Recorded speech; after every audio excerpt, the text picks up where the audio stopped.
Hi, this is Greg. We're going to show you how to remove the hard drive from a Nuvo MPS4 unit today. It's real easy.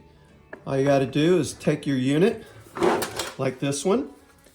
You take out the screws on either side here and here, and then there's 5 screws on the back that you'll remove. After you do that, you'll pop the top off, and the inside looks like this. You'll have 4 screws that hold the hard drive in the holder inside. You'll remove those so that you can pull it up. And then you go through and there will be 1, 2, 3, 4 more screws there. You remove those, that takes the holder off. And then you unclip those and you've got the hard drive in your hand. Very easy. We've repaired over 150 of these now.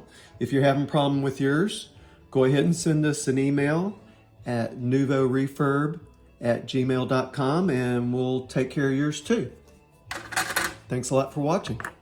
Bye.